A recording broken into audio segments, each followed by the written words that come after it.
Hi and welcome to Newsfeed from my apartment. I'm Kamali. Here's a look at some of the things people are talking about and some of the stuff they're sharing around the world. Trump makes up a new conspiracy and gets no love from it from his allies. Delivery by drone could be expanded in Ireland. Since actual graduation ceremonies can't be held, virtual ones are being held instead. And the cat, this actual cat, a contender for the world's best goalkeeper.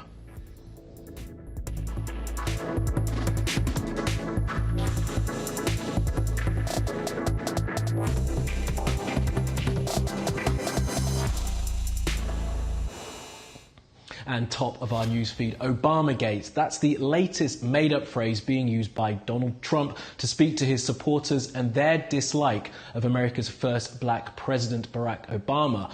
But Trump's attempts to turn his made-up internet nonsense into an actual legal dispute have been denied by some of his best political allies.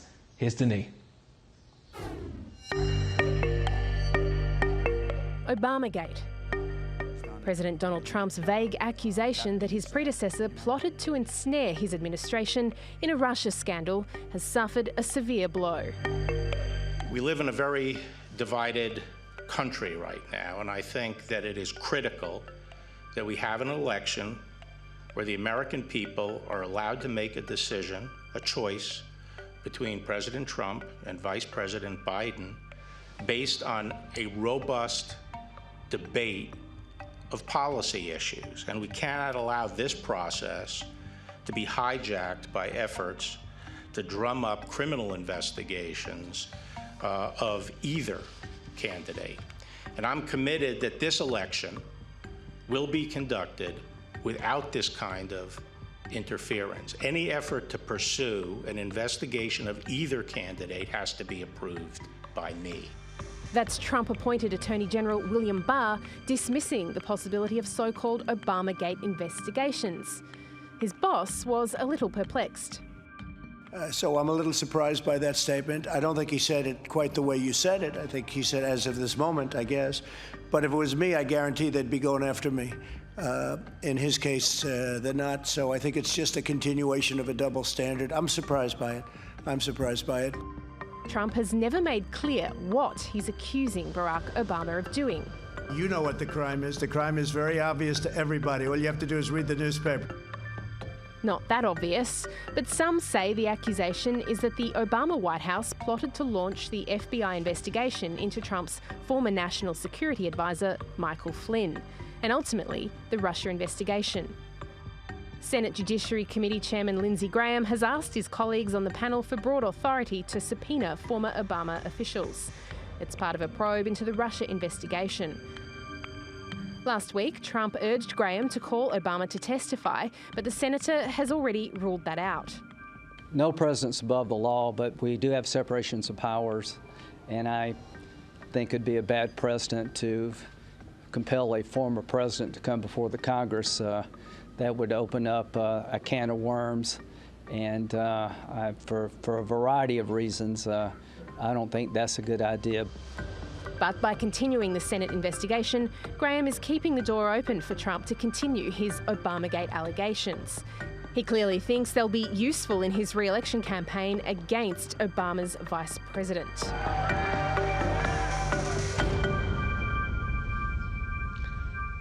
All right, let's keep spinning around the world now for some other stories you need to know this Tuesday. McDonald's has been accused of tolerating a culture of sexism and sexual harassment at its sites all across the world. The complaint was filed at the Organisation for Economic Cooperation and Development in the Netherlands by a coalition of international unions.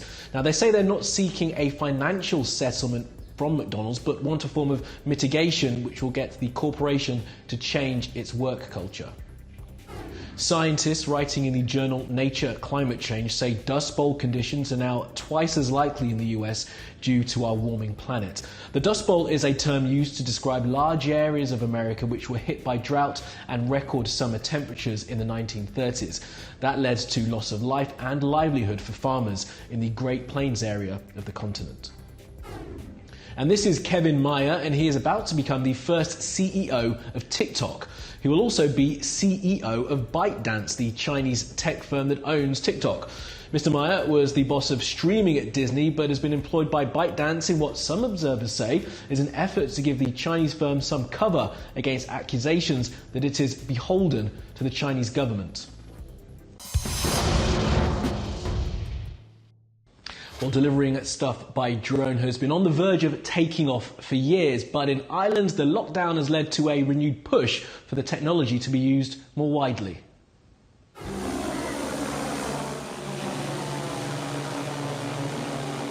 thought I'd never see the day that would happen, that I wouldn't have to be getting into my car and going into town to collect it. So it's absolutely fantastic technology.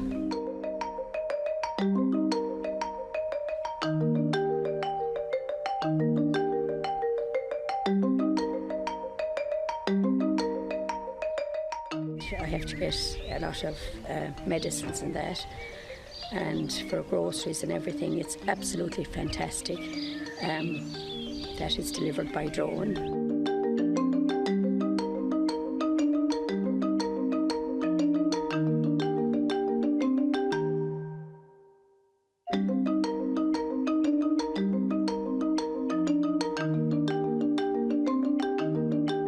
We're delivering critical food supplies and pharmacy products to the inhabitants of the town that are cocooning during the pandemic. We're delighted to serve the people of the town, who are also very delighted to get everything they need in less than 3 minutes.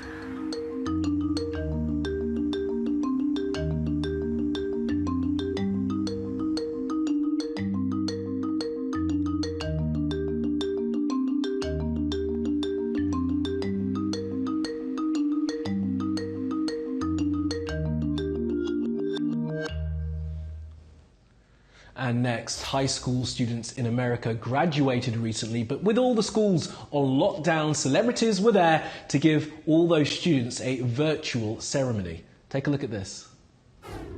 Some of America's biggest stars came together to celebrate the 2020 graduation of 3 million high school seniors who had to celebrate their graduations virtually due to the COVID-19 outbreak across the U.S. NBA player LeBron James hosted the virtual ceremony, Graduate Together. There is no doubt in my mind that the class of 2020 is going to be something really special. After all this, you guys are prepared for anything. So celebrate, be proud. Tonight is for you. Alicia Keys, the Jonas Brothers, Dua Lipa, and Her performed for the virtual celebration. This song is dedicated to you.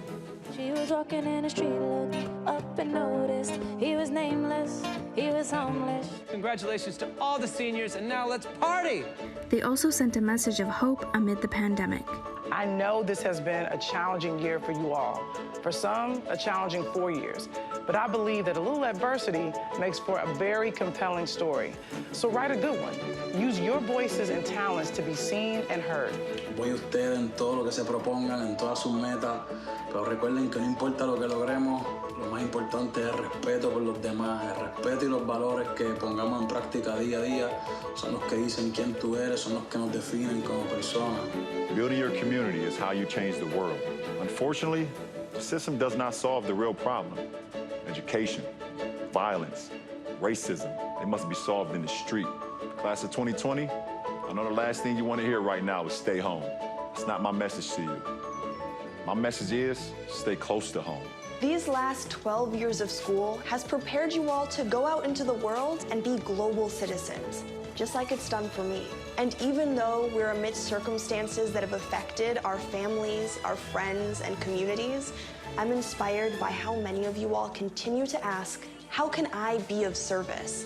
Former U.S. President Barack Obama didn't forget to send his message as well. Congratulations, class of 2020. Keep making us proud.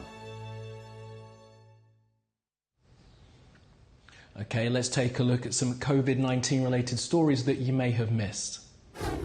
The wearing of disposable gloves has been described as next to useless by the Public Health Agency of Canada. They suggest wearing gloves can give people a false sense of security and advise the regular washing of one's hands is a better preventative measure against the disease. And it's better for the environment too.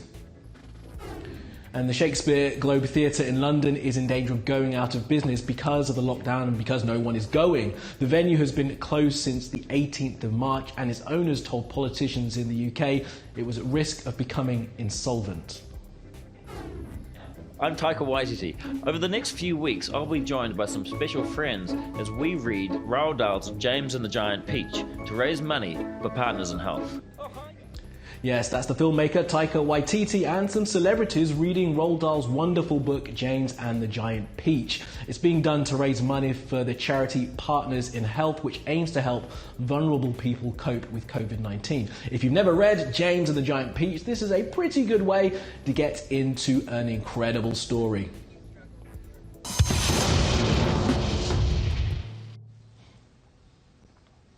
Now, hair salons have reopened in Turkey, so Canan went for a trim. Take a look. Hairdressers, barbers, beauticians and the like have all been temporarily closed in Turkey due to the coronavirus pandemic.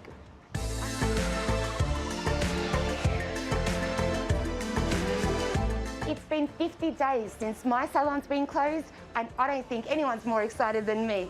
Let's get pampered. Kolay gelsin. Hoş geldiniz. Merhaba. Merhabalar. Nasılsınız? Sağ olun, sizler nasılsınız? Teşekkür Şöyle ederim. bir dezenfektan uygulaması işlemi yapalım sizlere. Teşekkür ederim. Şöyle koltuklar arasında mesafe uygulamamız var. Sosyal Peki. mesafe. Buyurun. Teşekkür ederim. The reopening of salons of course comes with a set of rules.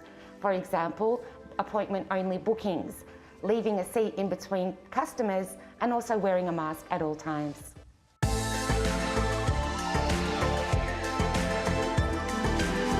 As we know, visiting a salon for a haircut, a manicure and men's personal grooming require a lot of close contact. How are these professionals providing a much-needed service during a pandemic? Let's find out. Merhabalar, öncelikle hoş geldiniz. 15 senedir kuaför işletmeciliği yapmakta bulunmaktayız. Sosyal mesafeyi kullanarak salonumuzda hizmet vermeye devam etmekteyiz. Koltuklar arasında birer koltuk bırakarak şekilde çalışmaya devam ediyoruz. Tek kullanımlık ürünlere döndük. İşte boyalarda, saç havlularında hep tek kullanımlık ürünler tercih ediyoruz. Dezenfektanlarımız var. Müşterilerimizi önce içeriye aldığımız zaman ilk önce dezenfektanı yapıp ve maskesi olup olmadığını kontrol edip o şekilde içeri alıp servis vermeye başlıyoruz. Yani dışarıdan müşteri kesinlikle kabul etmiyoruz. Randevu usulü çalışıyoruz. Belirlediğimiz 3 kişiyle çalışıyoruz. 3 kişi salonumuzdan çıktıktan sonra bir 3 kişi daha kabul ederek çalışmaya o şekilde devam ediyoruz. Öncelikle çalışanlarımız kendini koruyabilmesi için maske, eldiven ve dezenfektan kullanıyor. Bir müşterimize sadece bir personelimiz servis veriyor. Öncelikle sterilizatör makinemizi alıp sterilizatör makinesinde 120 derece santigrat dereceye çıkan cihazımızla kullandığımız ürünleri sterilize ediyoruz. Daha sonra tekrar servis vereceğimiz zaman servis verdiğimiz alanda dezenfektanla birlikte tekrardan sterilize ederek servis vermeye devam ediyoruz. Kendi sağlığımız ve insanların sağlığı için bu işlemlerin devamını getirttirip daha sonraki olabilecek virüs ve salgınlarda kendimizi daha iyi koruyabilmek için bu işlemlerin devam etmesini temennimiz. Well, the future looks bright for the hairdressing industry.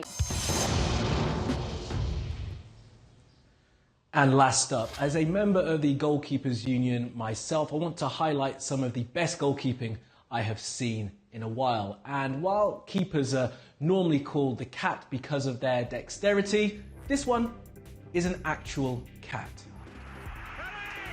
Now, this has been watched millions and millions of times since it was posted by a YouTuber called Chris Dixon. He says his cat is called Meow Neuer, a pun on the German keeper Manuel Neuer. Very good. And if it's possible, I think the feline version is better. I mean, just look at how little that ball is.